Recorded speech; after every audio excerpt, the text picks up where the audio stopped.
Happy to see you, everybody. Thank you, Thomas, Victor, Imad, and Vladimir, and all my friends of this great anatomy committee of the WFNS. I am very happy to be here again in this special webinar honoring his lifetime achievement of Professor Yazargil. For me, it's a huge pleasure. And the lecture is related to the complex case that we have 2.5 years ago in our neurosurgical department in San Fernando Hospital here in Buenos Aires, with a young patient who presented a left frontal AVM, a huge frontal AVM in the left hemisphere, of course, involving not only the superior, middle, and inferior frontal gyrus, but the AVM involves the precentral gyrus too, and of course the Broca's area in these patients. This was a young woman, and he is an artist, and he loves to paint realistic paintings. And he presented to our service when she was 29 years old.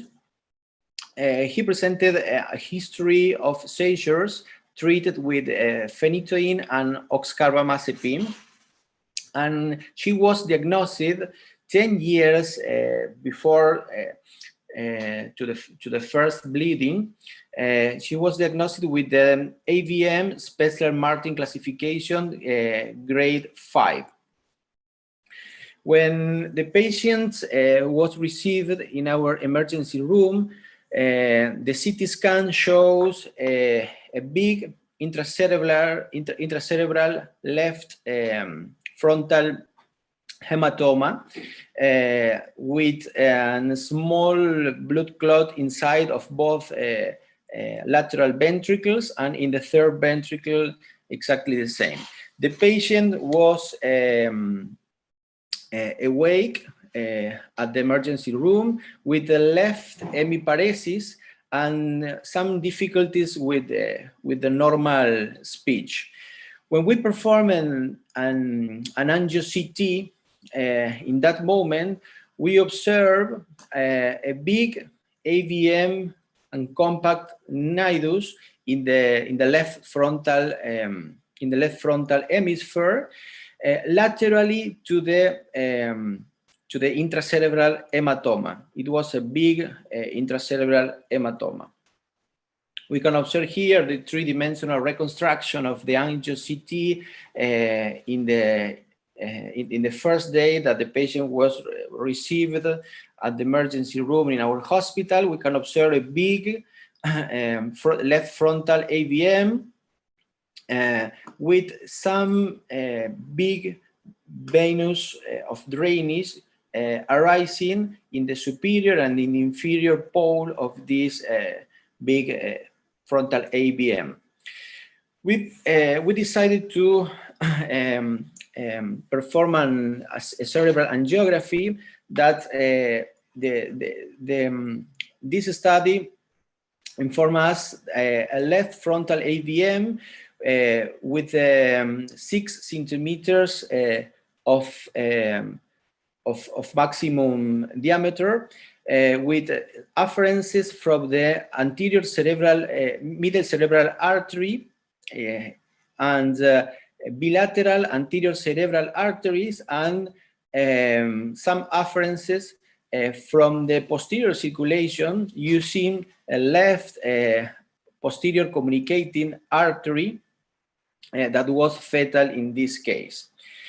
We can observe here the preoperative angiography, of course, where we can observe that the AVM resides from both anterior cerebral arteries, from the left middle cerebral artery too. It's a big compact nidus with 3 important drainage veins which drains the venous blood of this AVM. We can observe here that from the medial border, the AVM receives 1, 2, 3, and 4 branches from the contralateral and homolateral anterior cerebral arteries.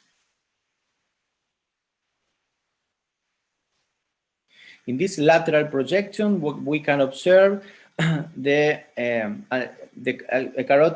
left carotid artery injection of contrast, of course, and in this segment of M2 in the left side, we can observe 1, 2, 3, and here we can observe an artery that was an artery in passage, giving before to passage the nidus 3 or 4 small branches to the nidus, as we can observe in this projection.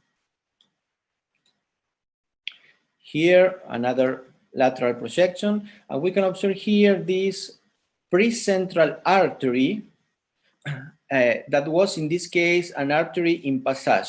We know that the artery, the in passage artery, we need to preserve it in order to avoid to produce ischemia, especially in this case, because this artery are vascularizing the precentral gyrus in the left side in this case. Another projection, and here we can observe an injection of contrast in the right vertebral artery, and we can observe here that the AVM using a fetal posterior communicating artery is using some part of the blood from the posterior circulation in order to fill this big nidus. We can observe here a posterior communicating artery in a fetal configuration that reach to the inferior pole of this AVM. Here, this is a lateral projection in order to observe this hemodynamic event. It is important because it's a high flux AVM. This is important to analyze when we have to deal with this kind of vascular malformations, the draining vein, because we know that if the nidus have 2 or 3 big draining veins, the possibilities of bleedings are low.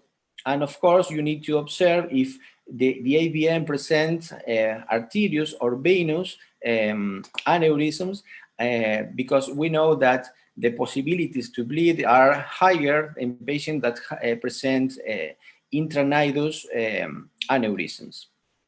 We can observe here a posterior drainage vein and an anterior drainage vein, both of these big veins draining to the superior sagittal sinus.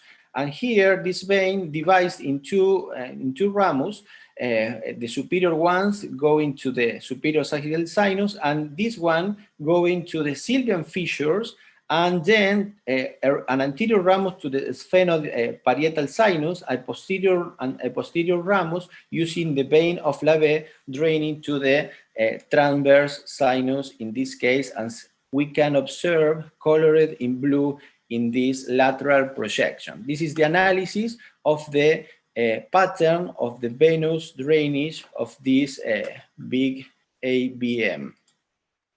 Here, exactly the same in the lateral, in anterolateral projection, the posterior drainage vein and an anterior draining vein to the superior sagittal sinus, and here the inferior drainage vein going through the cavernous sinus using the sphenoparietal sinus and draining to the transverse left transverse sinus in this projection.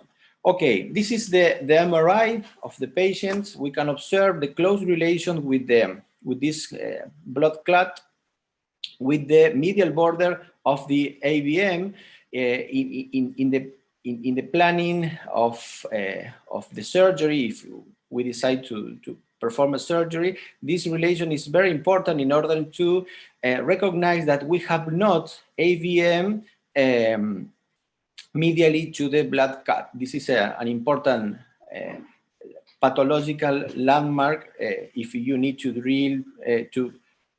deal with this kind of pathology.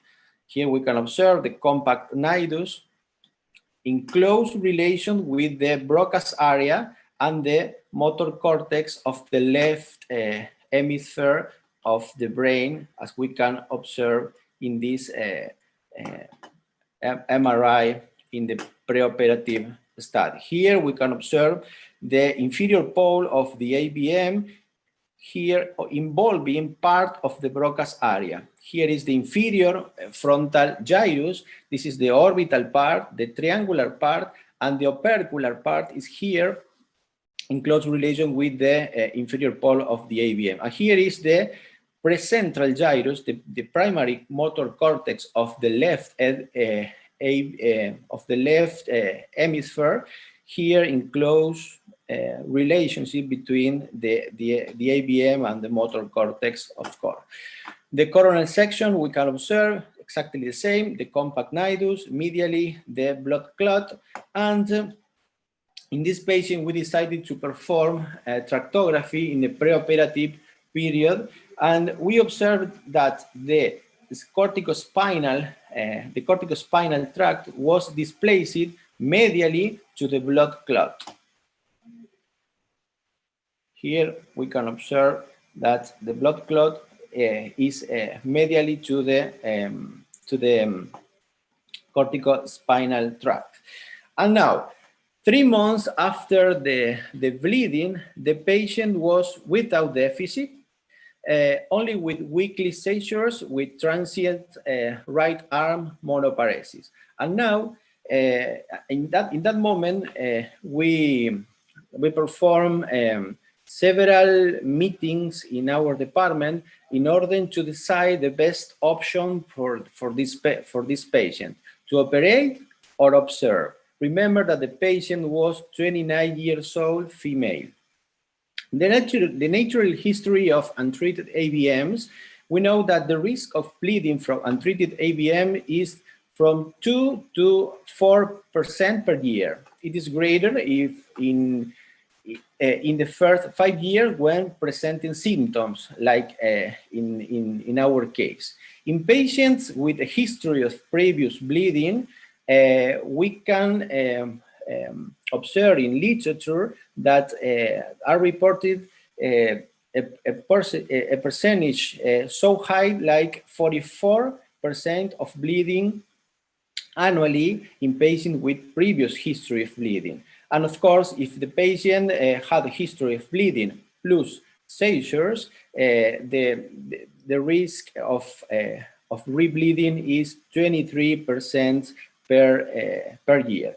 In the classification of the AVM, we use the classic classification. The patient had a 6 centimeters AVM, 3 points, in an eloquent area, of course, because the AVM were close to the Broca's area and to the motor, to the cortical motor primary area in the left side, 1 point. And in this classification, the AVM have not deep bleeding drainage, only superficial draining bleeding. 4 points in the Spetzler-Martin classification AVM. We know that during pregnancy in this case, as I presented, it was a woman, the maternal mortality after bleeding can reach 40 to 50%. And in AVM diagnosis during pregnancy, 85% will bleed during pregnancy, especially in the 7th or 8th month of pregnancy. After several meetings in our department, we decided to operate the patient 5 months after the first bleeding of the AVM. We perform a standard frontotemporal craniotomy with a slight extension posteriorly here, as we can observe in the skin incision, with neurophysiological monitoring during the whole surgery in order to perform the mapping of the cortical and subcortical function, especially of the motor function, of course. For this big AVM, it's very difficult to obtain the speech function because there are long surgeries, and you know that if we perform an awake surgery, the patient can help us during some times of limited of time, during a half an hour or an hour, and this surgery is not an hour surgery. Here, here we can observe the cortical exposure after the durotomy. Here we have the superior frontal gyrus, the middle frontal gyrus, the inferior frontal gyrus, of course. This is the nidus of the AVM. Here is the Broca's area, the primary motor cortex of the left AVM, and here in blue, with blue colors, the two superior drainage vein of the AVM. Here we can observe a small tail of cortex of the primary motor cortex here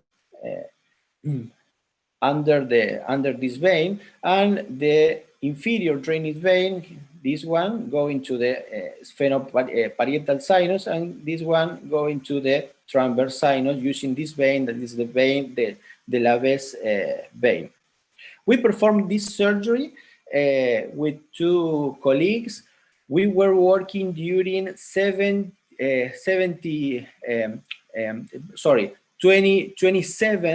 hours with these patients, performing the monitorization of the cortical functions. Here we obtain motor response, for example, monitoring the cortex, the superficial neuromonitoring functions and the subcortical too, in order to preserve the cortical spinal tract intact with this monopolar stimulation, and of course with these cortical grades, in order to localize in a perfect way the region where the motor functions is represented in this cortex.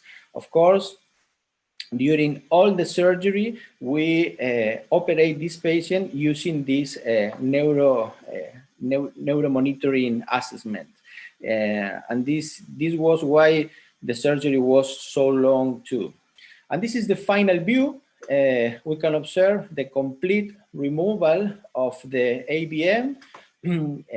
This is the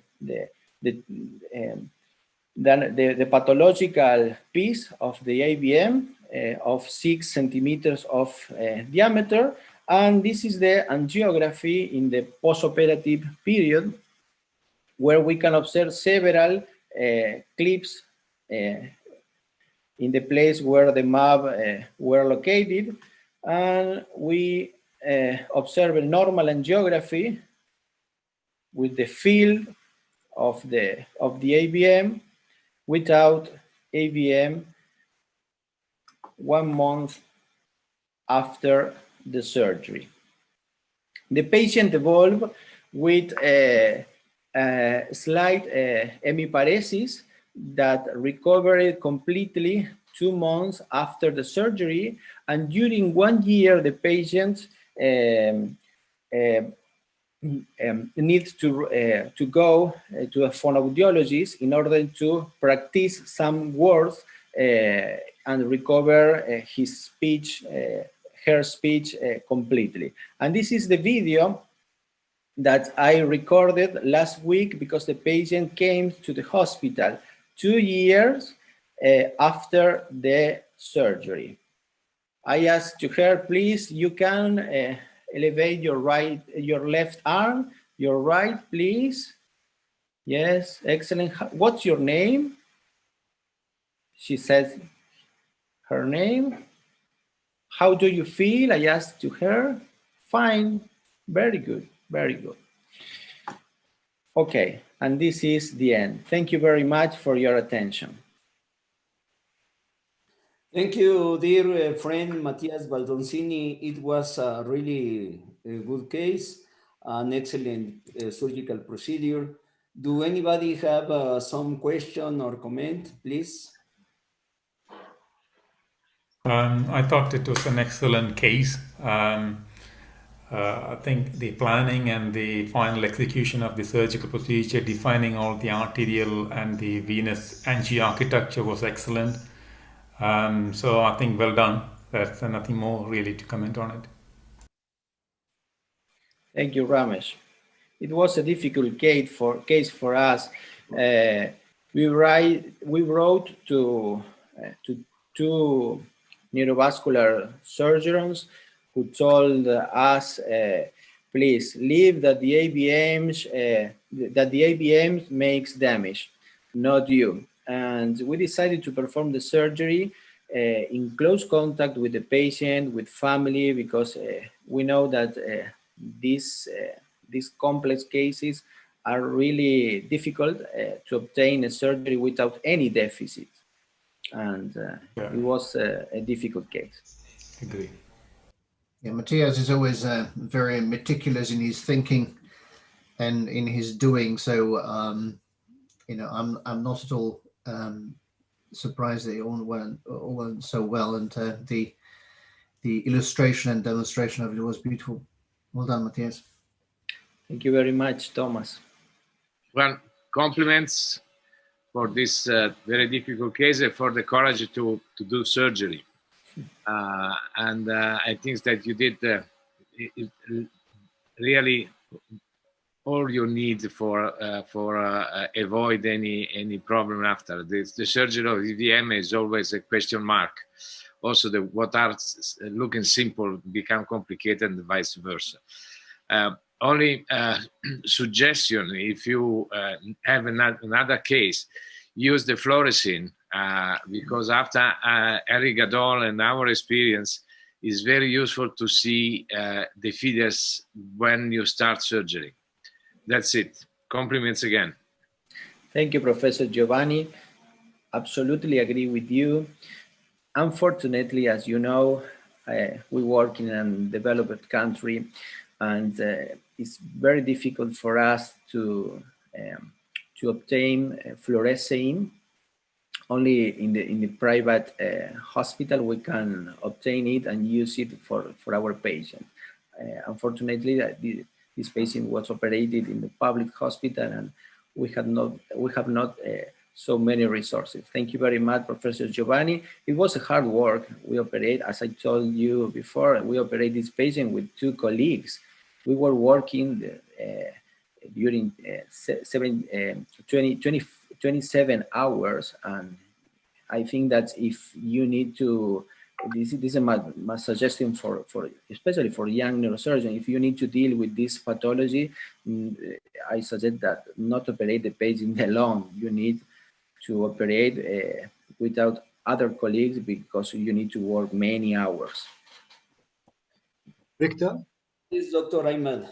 Yeah, I have one request from you, Matias, if you give a few words about the team approach with a neurologist and an anesthetist, because if you are doing some of these cases awake, you need them very badly, and you need to do the rehearsal with the patient ahead of time, which is very important. Perhaps you might comment on this one. Yes, Iman, as I told during the lecture, here is Fernando Martinez, a close friend from Uruguay. He has a lot of experience with awake surgeries, And what we learned with awake surgeries in our small experience is that the patient collaborate with us during a close time. We can't operate so long surgery mapping the Broca's area because the patient will not cooperate the whole surgery. And of course, agreeing with Ahmad, we need to work with an excellent anesthesiology team, and of course with the neurophysiological team equally for this kind of complex surgeries. Thank you. I think, yeah, important the anesthesia, because we kept the patient like full anesthesia or almost full sleep up to the moment where we want to tackle that AVM. And this is the time where you will cut short on the time the patient exposed to be awake and communicate with you. So this is where some anesthetic material has to be considered, that you won't lose the patient completely knocked down, but does not feel the pain and eventually can cooperate. Thank you. Yes, Ahmad, thanks. Well, thank you, Matias.